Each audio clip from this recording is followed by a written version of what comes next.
Como está aí no nosso boletim, continuando a exposição da primeira epístola de João. Epístola porque ela foi direcionada a várias igrejas para combater erros, principalmente doutrinários. Eu quero convidar a igreja que façamos uma leitura desde o primeiro capítulo, primeiro versículo, até o capítulo 2, versículo de número 11. A nossa meditação será do capítulo 2, versículos de 7 a 11. Mas nós estamos iniciando agora uma segunda parte, um segundo trecho, que agora é o teste social, que é o amor ao irmão. Vamos fazer essa leitura para lembrarmos o primeiro teste, que é o teste moral, o teste de uma vida santa, como nós já meditamos até do primeiro capítulo, versículo 5, até o capítulo 2, versículo 6. Então, vamos fazer uma leitura alternada do primeiro capítulo até o capítulo 2, versículo de número 11. O que era desde o princípio, o que temos ouvido, o que temos visto com os nossos próprios olhos, o que contemplamos e as nossas mãos apalparam com respeito ao verbo da vida.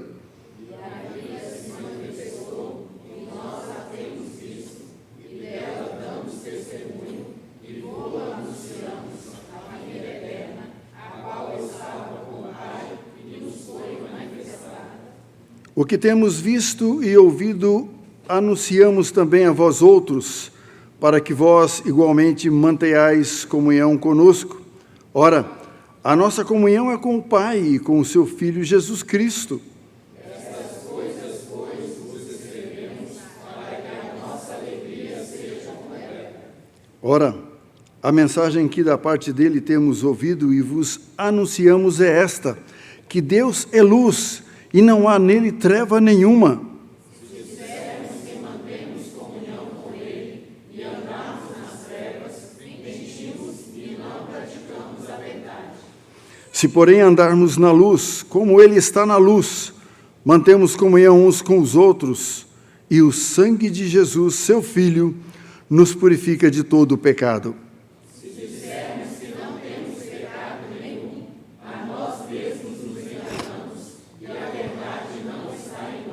Se confessarmos os nossos pecados, ele é fiel e justo para nos perdoar os pecados e nos purificar de toda a injustiça. Se dissermos que não temos cometido pecado, fazemos-o mentiroso e a sua palavra não está em nós. Filhinhos meus, estas coisas vos escrevo para que não pequeis. Se todavia alguém pecar, temos advogado junto ao Pai, Jesus Cristo, o justo.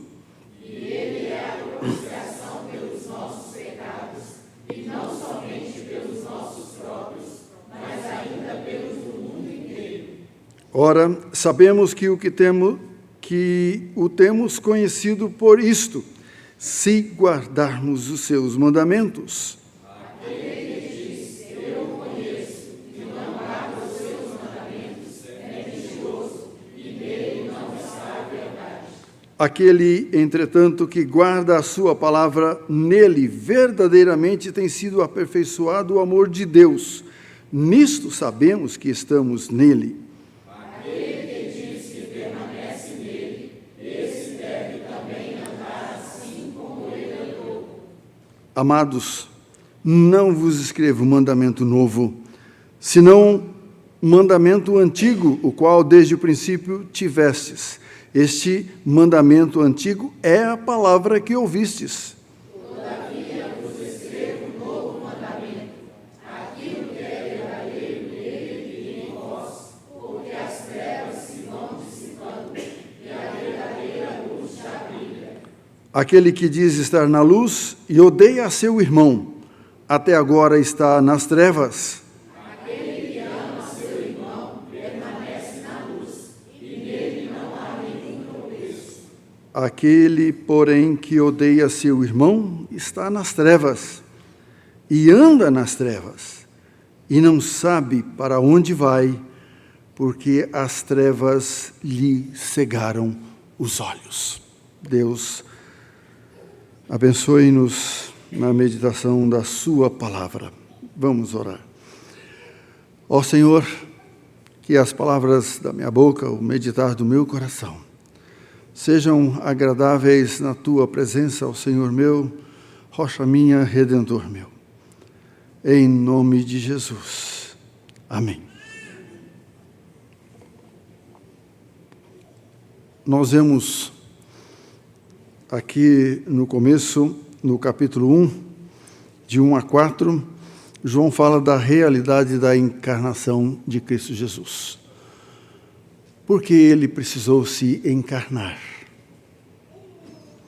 para fazer aquela obra do ensino da sua palavra e também do que nós vamos meditar aqui, do fazer novo os mandamentos lá do Velho Testamento, que João reforça aqui no capítulo 2, a partir do versículo 7.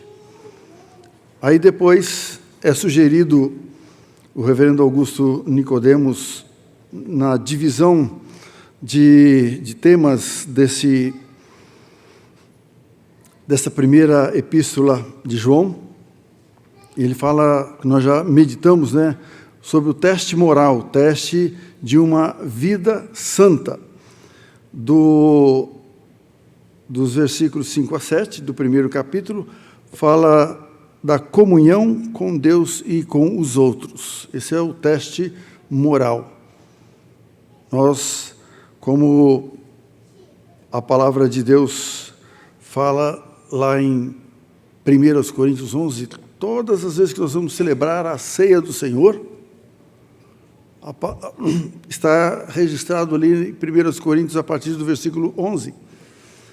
Examine-se, pois, o homem a si mesmo. É uma prova, é um teste que você faz a si mesmo, para ver como é que está a sua vida com Deus. E depois, lá na primeira carta, a segunda carta aos Coríntios, no capítulo de número 13, segundo aos Coríntios, capítulo 13, ele fala também de um outro exame. Ele diz assim: examinai-vos a vós mesmos se realmente estáis na fé. Provai-vos a vós mesmos, ou não reconheceis que Jesus Cristo está em vós? Se não é, que já estáis reprovados. Quando estudava, principalmente hoje chamado primeiro período, sempre os professores marcavam prova, teste, para testar o seu conhecimento, para testar o que você aprendeu. E eu creio que aqui João faz essa proposta. Examine-se, faça esse teste, faça essa prova, olhando a palavra de Deus e aplicando ela à sua vida, aplicando ela à nossa vida, para ver se realmente nós somos aprovados nesse teste, Então, comunhão com Deus e com os outros. Esse foi o primeiro item do teste moral. O segundo, a atitude correta para com o pecado. O terceiro, Cristo, nosso advogado.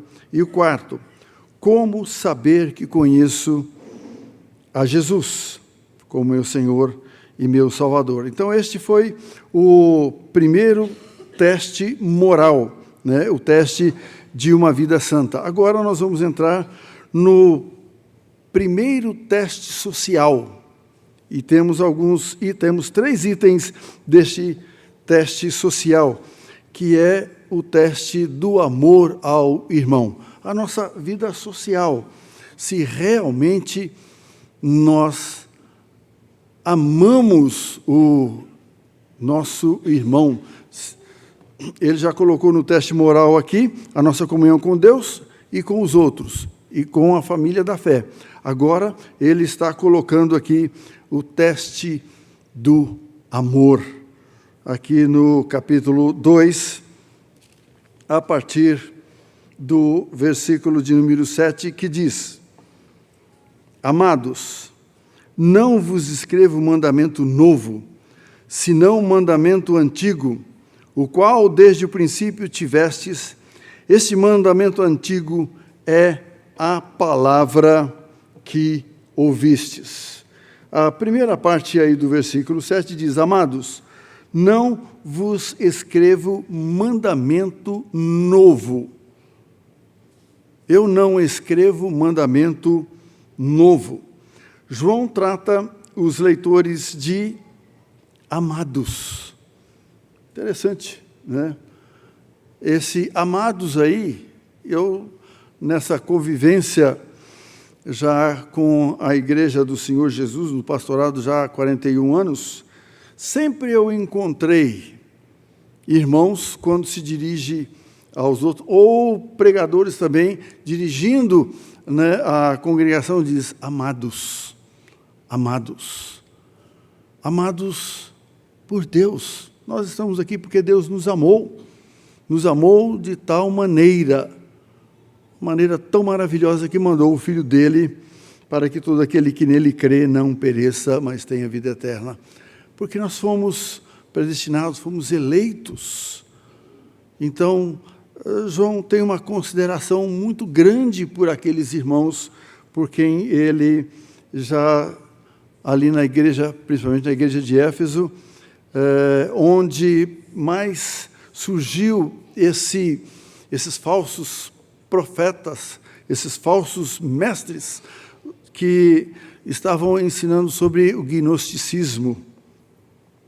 Então, ele trata os seus leitores de amados, indicando a profunda afeição por eles. Esse é o teste do amor, o teste do amor que João já coloca aqui para nós também nesta noite. Essa é uma forma habitual que nós vemos aqui no versículo 7, no capítulo de número 3, versículo 2, ele começa dizendo: Amados, agora somos filhos de Deus. Agora, isso é, depois do novo nascimento. Depois que você for retirado do império das trevas e colocado no reino do Filho do seu amor. Você recebeu a Jesus Cristo como seu Senhor e Salvador, né? E a palavra de Deus diz que todos aqueles que receberam o Senhor Jesus Cristo como Senhor e Salvador, foi-lhes dado o poder de serem feitos filhos de Deus. Então, esse é o teste. Nós amamos os irmãos, né? Deus nos colocou na família da fé para nós. É interessante que o Paulo aos Romanos fala que quando aconteceu essa transposição, quando o Senhor nos tirou do império das trevas e nos colocou no reino do Filho do seu amor, ele diz que transbordou o seu amor sobre nós. Deus é amor. Foi da sua natureza, da natureza de Deus, que é amor. Então, ele transbordou esse amor em nossas vidas para nós amarmos a Deus de todo o nosso coração e também ao próximo, aos nossos irmãos também de todo o coração. Então, nós estamos vivendo isso? Estamos praticando esse amor no nosso dia a dia, no nosso relacionamento? Então,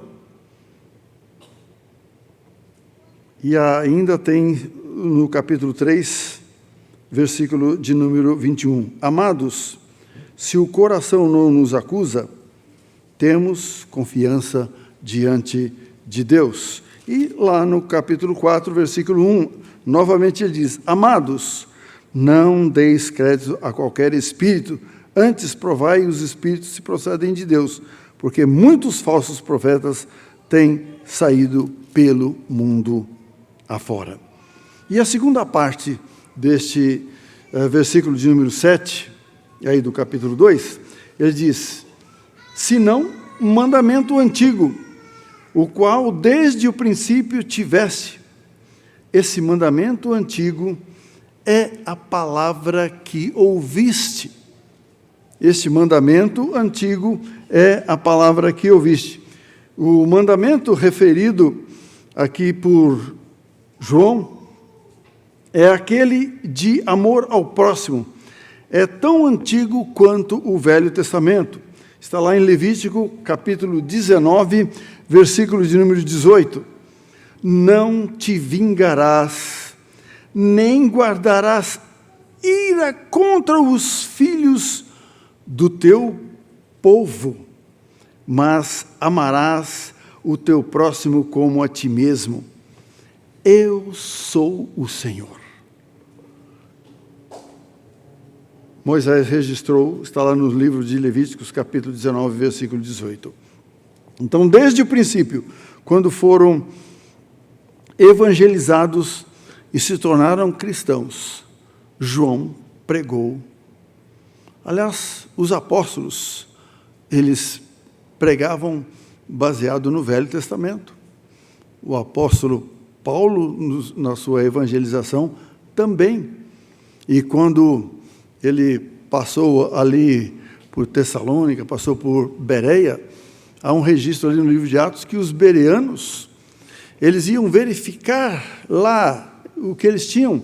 Era o Velho Testamento, não tinha ainda o Novo Testamento, se era realmente aquilo que Paulo estava pregando. E João traz esse testemunho. É um mandamento antigo, mas ele se torna novo, principalmente na pessoa do Senhor Jesus Cristo. Na primeira parte aí do versículo de número 8, do capítulo 2, diz: todavia vos escrevo novo mandamento, aquilo que é verdadeiro nele e em vós.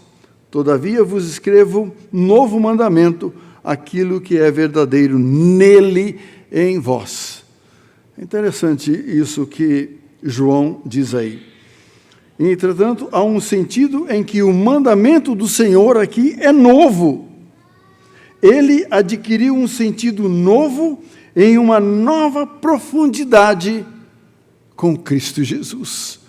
Com a manifestação da graça de Deus em Cristo Jesus, quando Ele manifestou esse seu amor nos seus ensinos e na convivência também ali com os seus discípulos, com os discípulos e também aqueles que foram apóstolos como João, que então fala aqui desse amor que ele vivenciou aqui nessa introdução, quando ele fala da realidade da encarnação de Jesus Cristo. Olha, nossas mãos tocaram, nós estivemos com Ele, nós participamos disso, e é isso que nós, então, escrevemos para vocês deste amor. Então, ele adquiriu um sentido novo, uma nova profundidade com Cristo. O novo mandamento é verdadeiro em Cristo, isso é, em Cristo e em vós, isso é, na vida dos crentes. E é interessante que a palavra de Deus fala que na conversão, Jesus até falou para Nicodemo: se você não nascer de novo, você não pode entrar no reino dos céus. Então, quando você nasceu de novo, você recebeu a Jesus Cristo como seu Senhor e Salvador, como diz João lá, aliás, Pedro, lá na segunda carta que ele escreveu aos aos crentes dispersos, né, principalmente os judeus. Então ele fala assim, olha, naquele dia que você recebeu a Jesus, muitos às vezes nasceram na igreja, desde criança, eu já vi testemunho de pastores até que recebeu a Jesus Cristo com 3 anos de vida. Ele está falando assim, Pedro diz, olha, você recebeu tudo concernente à vida e à piedade. Veio um pacote completo. E você, aí ele fala, agora você tem a responsabilidade de fazer a sua parte, a sua responsabilidade de desenvolver isso no seu dia a dia. Coloque isso em prática, dia a dia, para que a natureza de Cristo, ela seja, então, agora, uma realidade na sua vida. Por isso é que nós somos predestinados para termos a nossa imagem conforme a de Cristo Jesus. Então, o novo mandamento é verdadeiro em Cristo Jesus. O Espírito Santo de Deus, que fomos selados, ele faz essa operação em nós. A verdade sobre o amor é vista em Cristo e nos cristãos. A verdadeira natureza do amor brilha na obra de Cristo pelos céus. Aquele que começou a boa obra em vós, há de completá-la até o dia de Cristo. Cada dia a graça de Deus vai trabalhando, como Paulo escreveu lá a Tito. A graça de Deus revelada em Cristo Jesus, ela nos ensina, ela nos educa. Todos os dias ela está trabalhando em nossas vidas, para que nós rejeitemos as impiedades, as coisas deste mundo, as paixões mundanas, como Paulo registra ali em Tito, quando ele escreveu a carta a Tito. Então, a verdade sobre o amor é vista em Cristo e nos cristãos. A verdadeira natureza do amor brilha na obra de Cristo pelos seus, pelos nascidos de novo. Ele intensificou o mandamento do amor. Jesus Cristo fez isso, ele intensificou. Então, ele se tornou novo, ele foi revitalizado na vida dos crentes, nas nossas vidas. Lá em Mateus capítulo 5, versículos 43 a 48, nos diz: ouvistes que foi dito, amarás o teu próximo e odiarás o teu inimigo. Eu, porém, vos digo, amai os vossos inimigos e orai pelos que vos perseguem, para que vos torneis filhos do vosso Pai Celeste, porque Ele faz nascer o sol sobre maus e bons, e vir a chuva sobre justos e injustos. Porque se amardes os que vos amam, que recompensa tendes? Não fazem os publicanos também o mesmo? E se saudardes somente os vossos irmãos, que fazeis demais? Não fazem os gentios também o mesmo? Portanto, sede vós perfeito, como perfeito é o vosso Pai Celeste. É uma palavra que tem me incomodado muito, isso aqui, essa palavra de Cristo. Sede vós perfeitos, como perfeito é o vosso Pai Celeste. Jesus ensinou isso. Isso não é uma opção. Isso é uma ordem, é um dever nosso. Nós devemos estar olhando para o alvo, que é Cristo Jesus, e a sua palavra habitar em nós.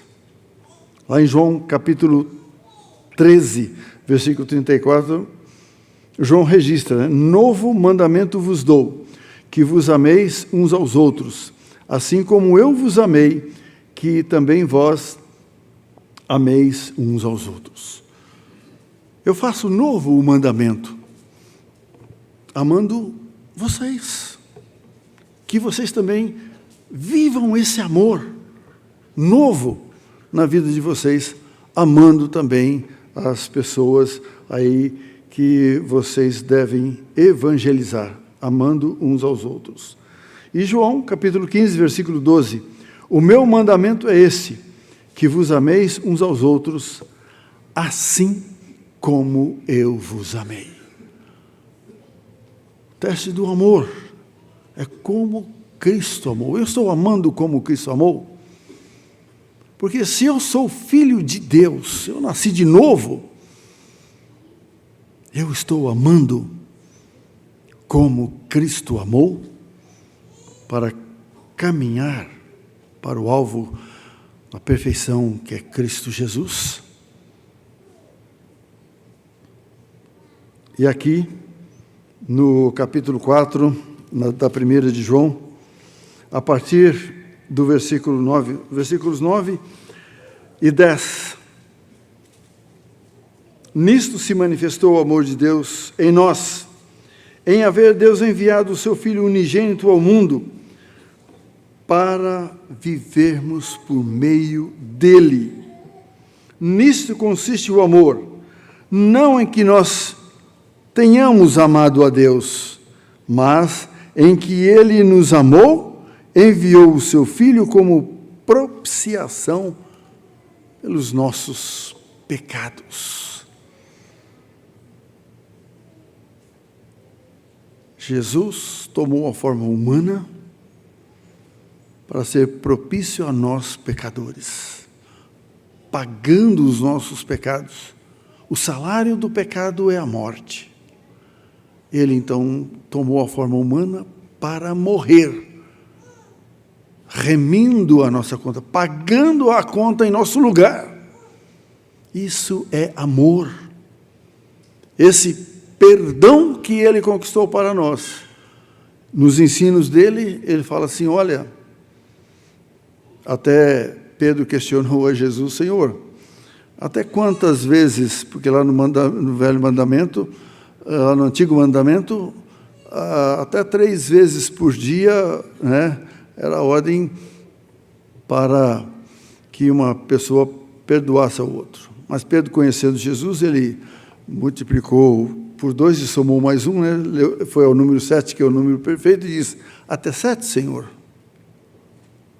Se um irmão pecar contra mim, até 7 vezes eu devo perdoá-lo? E Jesus falou, não até 7 vezes, mas 70 vezes 7. 490 vezes por dia. É fácil? Até para Cristo não foi fácil ele ir lá para a cruz para perdoar isso aí. Porque o perdão que nós damos, ou que nós pedimos, ele pagou lá na cruz, porque nos amou. E esse amor, ele deve trabalhar em nossa vida quando nós pedimos e quando nós também damos o perdão. Esse é o teste do amor, se ele realmente foi derramado em nossos corações, para nós vivenciarmos isso. E aí, no versículo de número 8, se dissermos,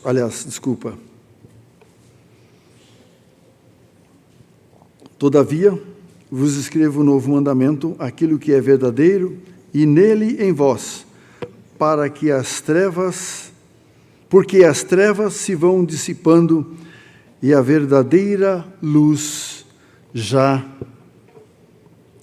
brilha.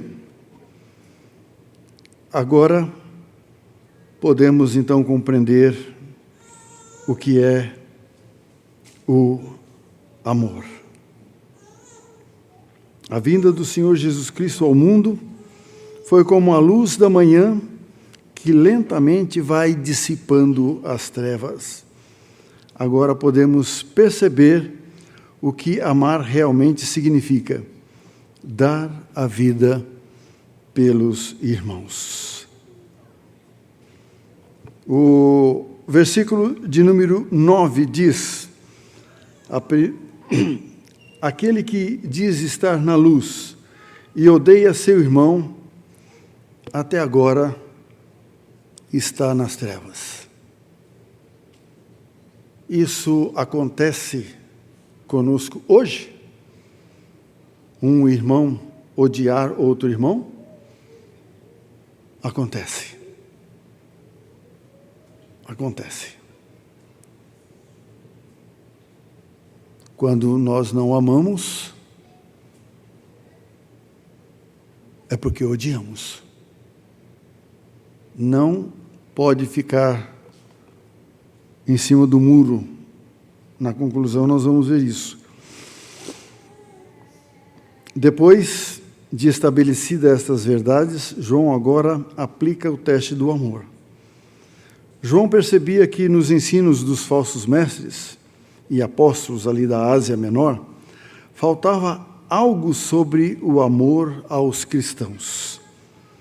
Para o apóstolo João, não amar era o mesmo que odiar. Às vezes a gente tenta racionalizar os nossos sentimentos. Mas aquela pessoa é difícil de amar. É difícil. Até nessa palavra, né, é difícil. A gente usando a palavra, a gente fala, mas não é impossível. Se você tem o amor de Deus, com o amor de Deus, você pode amar. Essa pessoa é difícil. Então, o ódio a que João se refere na carta é a falta de cuidado, de provisão e também a ajuda para com os irmãos verdadeiramente necessitados. Por desprezar o corpo, os gnósticos não viam como parte da verdadeira religião a preocupação para com as necessidades físicas dos outros. A igreja tem a junta diaconal, principalmente, né, e os presbíteros também, para estarem preocupados com isso, com as necessidades dos irmãos. Então, esta preocupação demonstrava que eles estavam errados. Na verdade, estavam nas trevas. Para João, o ódio ao irmão é bastante revelador. Indica a falta do verdadeiro conhecimento de Deus na sua palavra, indica a falta de conversão. Uma tecla que o reverendo Giovanni tem batido nos estudos e também nos sermões é isso. Todos os dias nós temos que nos converter dos maus caminhos, dos maus pensamentos, né? Então, a expressão estar nas trevas significa não possuir a luz do Evangelho de Cristo. Aponta, portanto, para o estado de perdição daquele que odeia. Então, não pode estar na boca de uma pessoa que se diz que é convertido, que nasceu de novo, que é crente, que odeia ao seu irmão. Isso não pode estar presente na vida de uma pessoa que se diz crente em Cristo Jesus. A palavra de Deus está dizendo, então você não é, se você odeia o irmão. A expressão aqui, odiar, é simplesmente não amar de forma correta. Não amar de forma correta. E no capítulo 3, versículos 17 e 18 aqui da primeira de João, diz o seguinte: ora, aquele que possui recursos deste mundo e vir a seu irmão padecer necessidade e fechar-lhe o seu coração, como pode permanecer nele o amor de Deus? Filhinhos, não amemos de palavra, nem de língua, mas de fato e de verdade.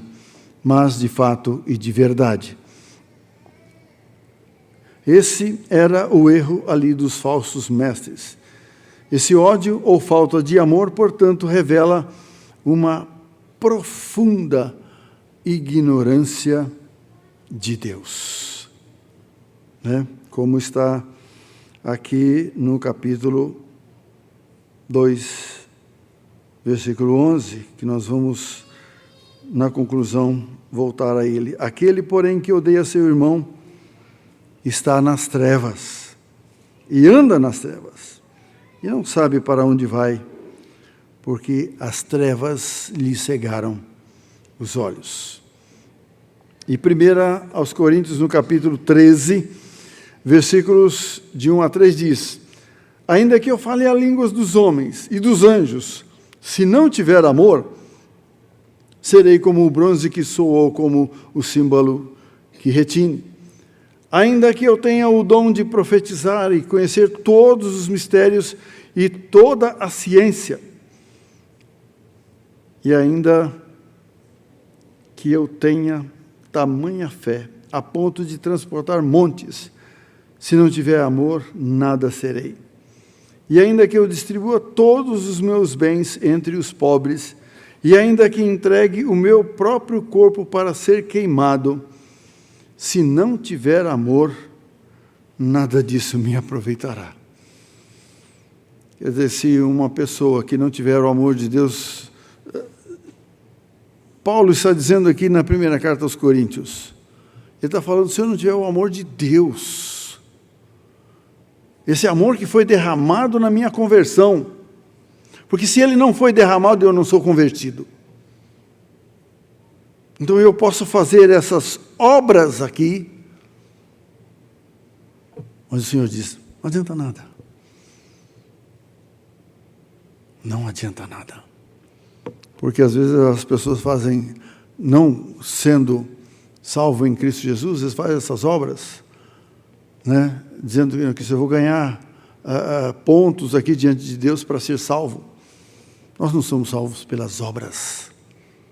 Agora, porque o amor de Deus foi derramado em nós, nesse amor que opera em nós, nós vamos fazer, então, obedecendo aquilo que a palavra de Deus diz, fazer com amor.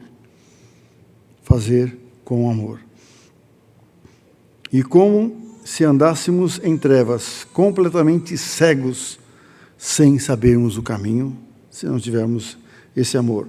Lá na 2 de Pedro 1,9, pois aquele a quem estas coisas não estão presentes é cego, vendo só o que está perto, esquecido da purificação de seus pecados de outrora.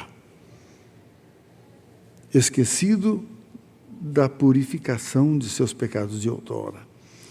Olha, se Deus te perdoou em Cristo, você também deve mostrar amor ao seu irmão e perdoá-lo também em Cristo Jesus. A palavra de Deus diz assim, como Deus nos perdoou em Cristo, assim também nós devemos perdoar o nosso próximo ou o nosso irmão. O versículo 10, a primeira parte diz, aquele que ama a seu irmão permanece na luz. A luz aqui se refere ao verdadeiro conhecimento de Deus, que ilumina o entendimento e o coração. Lâmpada para os meus pés é a tua palavra e luz para os teus caminhos. Para os meus caminhos, luz.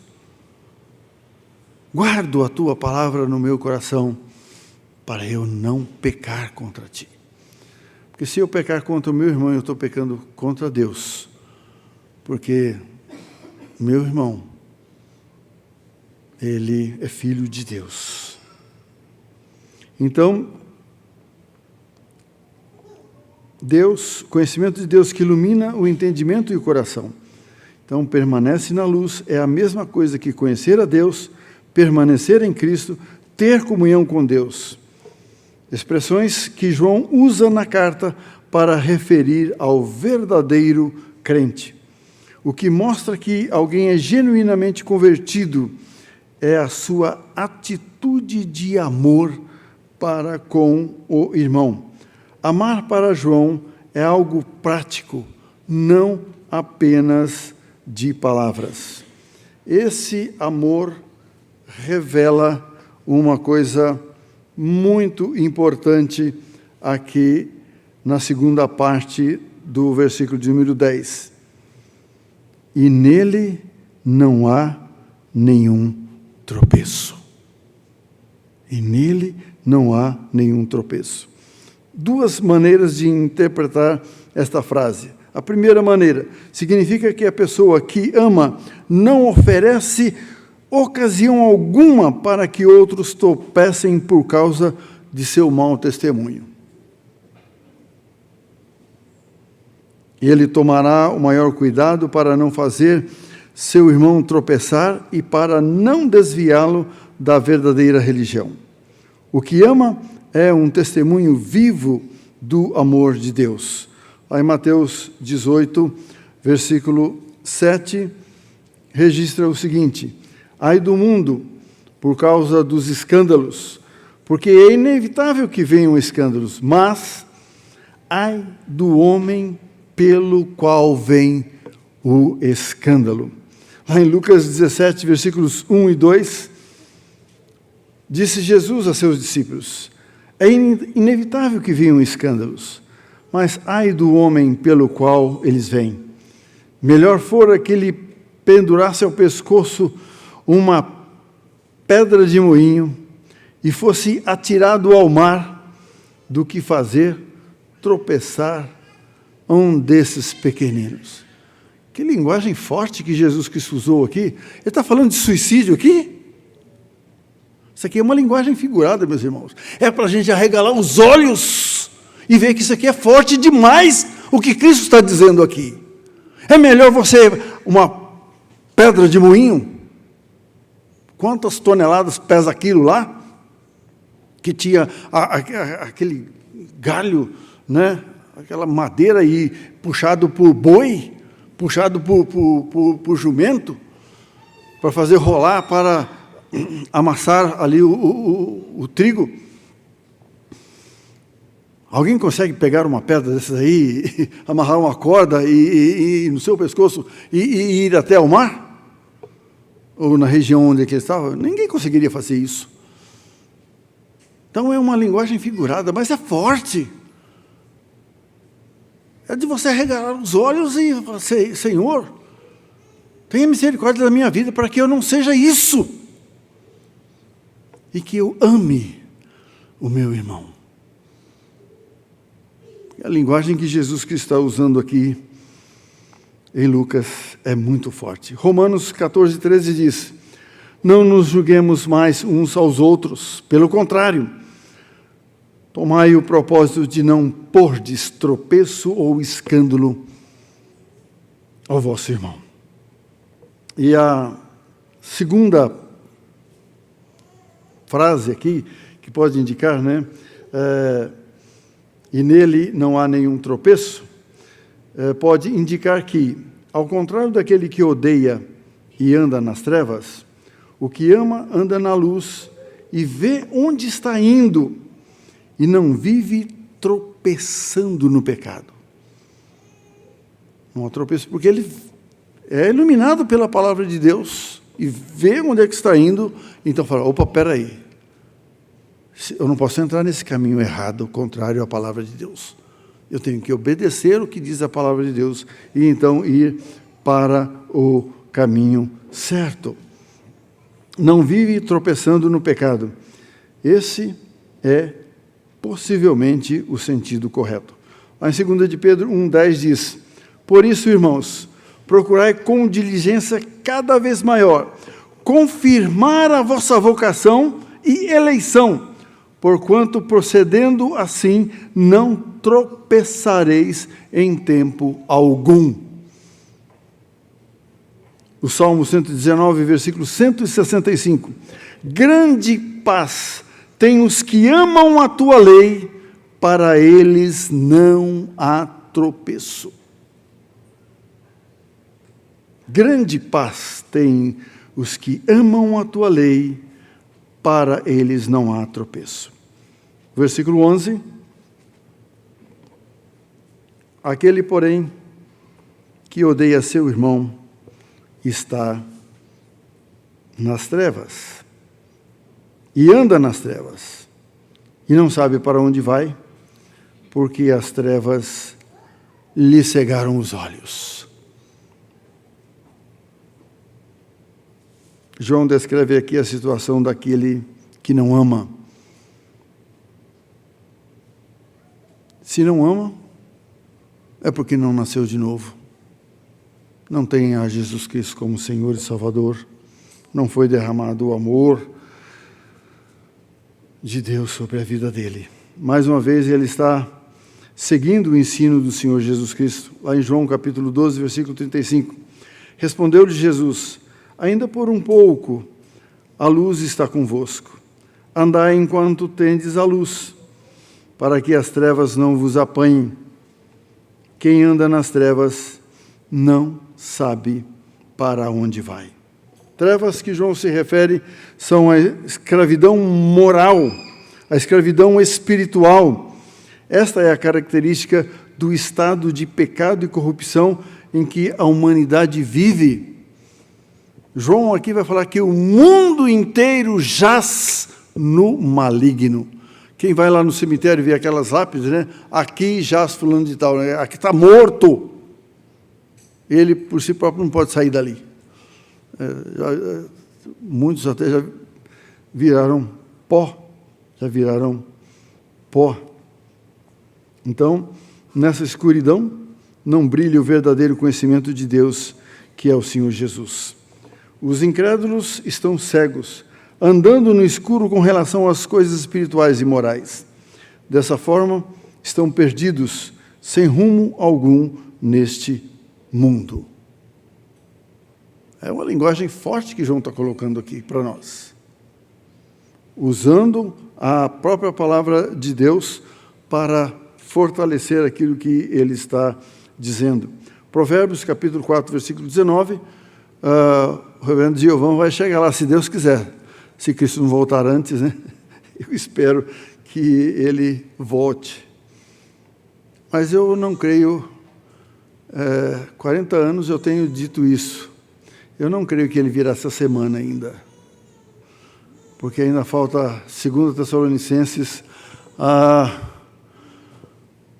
ainda falta a concretização da apostasia.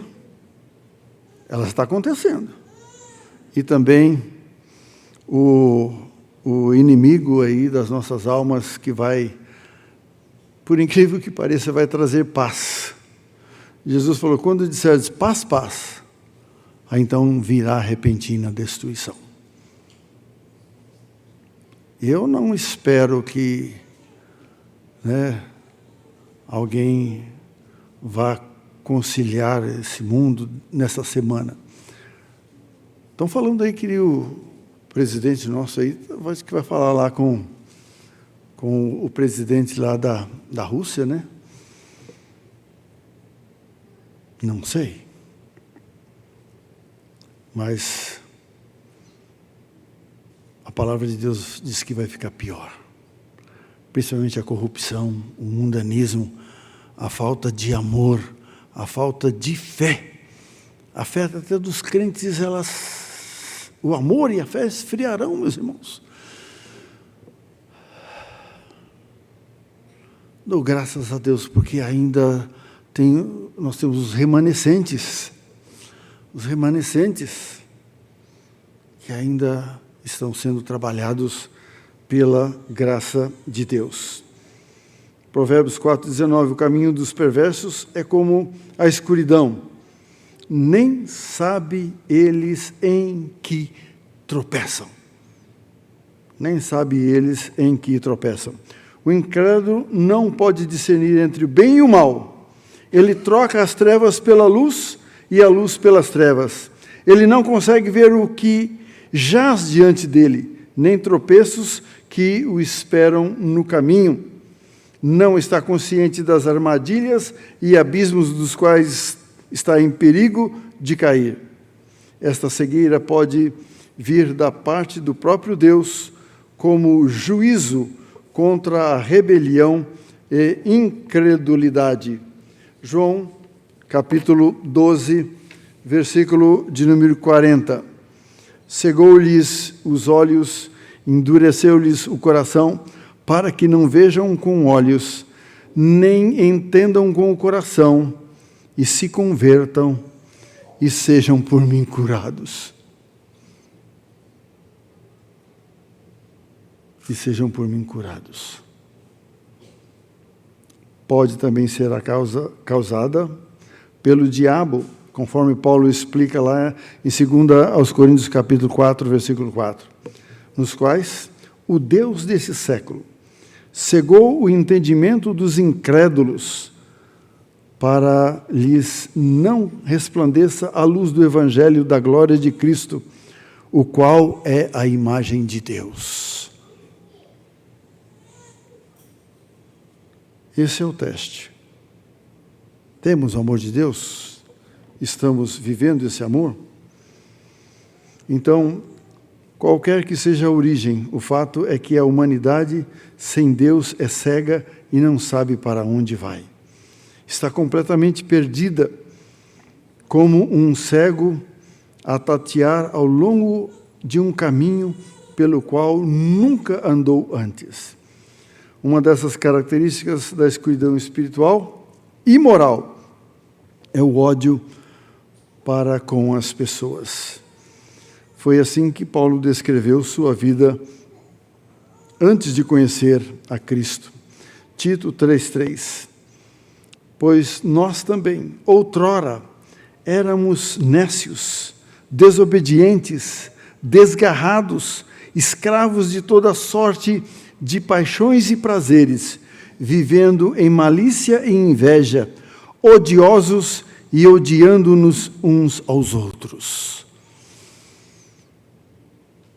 É interessante que o reverendo Giovão, hoje de manhã, falou, né, ele tem um certo cuidado aqui com pessoas que vão contar suas experiências, né, que usa 45 minutos para falar do que ele foi, da sua vida pregressa e tudo mais, e às vezes em apenas uma frase, né, ali de alguns segundos, ele diz, depois que eu aceitei a Jesus, ele mudou a minha vida. Aqui Paulo faz o contrário, né? Ele, depois de falar de toda a palavra de Deus, aqui ele fala, olha, outrora nós éramos assim, agora não. Agora nós somos diferentes, né? E então, aquele, porém, que odeia seu irmão está nas trevas, e anda nas trevas, e não sabe para onde vai, porque as trevas lhe cegaram os olhos. Ele ainda não se converteu, ele não nasceu de novo, ele ainda não foi regenerado. O ódio em seu coração revela isso. Então, lembremos, o ódio ao irmão é também falta de amor prático diante da necessidade dele. Não existe neutralidade. Na verdade, indiferença é uma forma de ódio mais comum.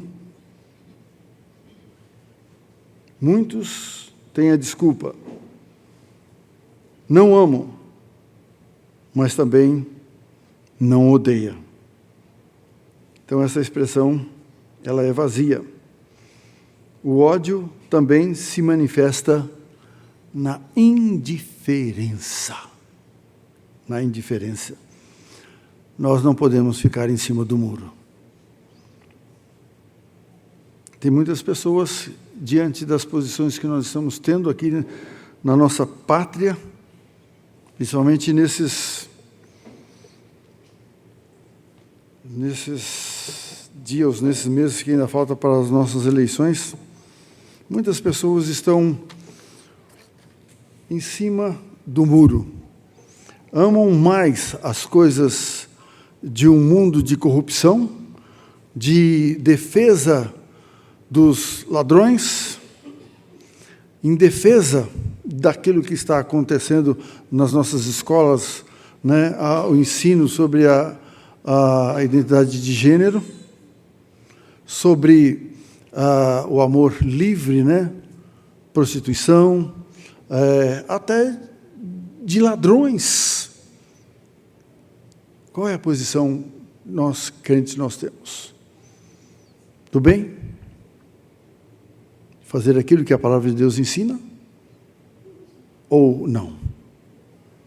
O que vai definir é a nossa posição quanto a isso aí. Se nós somos crentes, nós temos a palavra de Deus que nos ilumina. Aqueles que não são crentes, não nasceram de novo, estão cegos e andam nas trevas. Então, esse é o primeiro teste do amor. O próximo, testados, porém encorajados. Versículos 12, 13 e 14, se assim Deus nos permitir. Na próxima oportunidade estaremos meditando sobre este segundo item aí do teste do amor. Que Deus nos abençoe. Amém.